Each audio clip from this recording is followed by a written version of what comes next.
Greetings, my name is Steve White. I'm the Executive Fellow here at the Miller Center for Social Entrepreneurship, and this module focuses on scalable operations.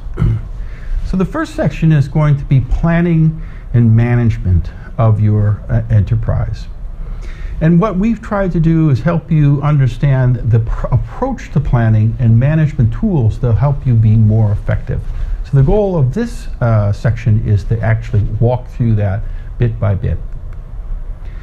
So we've already gotten to the point where we have a mission statement, we understand our business model and our impact model, and we have at least a financial projection over the next 3 years. We have a growth plan and a financial model that, in combination with the story of the enterprise and the impact that you deliver, produces a business plan.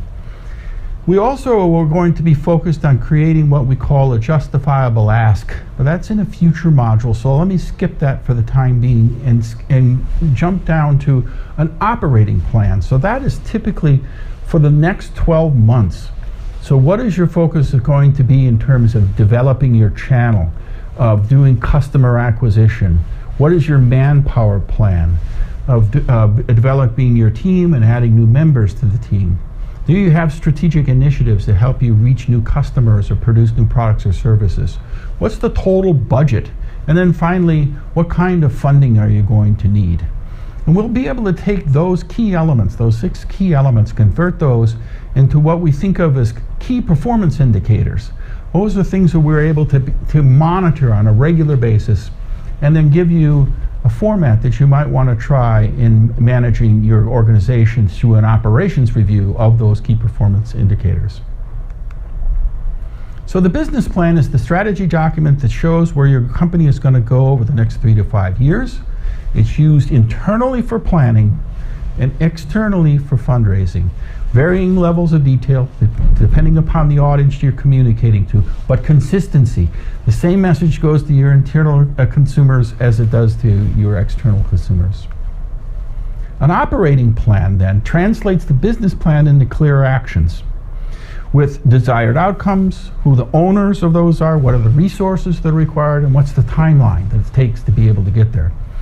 So it's an essential tool for management, but it's also being updated as time goes on. It's not with the sort of document that gets documented once and gets thrown into the drawer. It's a live, living document. And at the operations level, we asked 4 basic questions. Where are we now? Where do we want to be? How do we get there? And how do we measure our progress relative to that goal?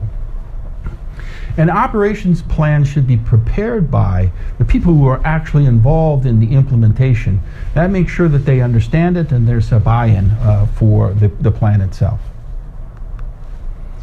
So I would like to think about an operating plan as a living document. So we structure the plan, we describe the strategic initiatives, we identify the metrics that we're going to measure our progress against those. We analyze the result. And then what we do something called corrective action, which means we're going to change the plan. And we go through this process over and over again. It's natural to be able to update and adapt to changing conditions. And you should expect that, and you should have your organization expect that. So the deliverable for this section is to gather all your existing documents they have that address the operating plan. Figure out which ones are current, which ones need to be updated, and which ones need to be created. Good luck. We'll be back shortly.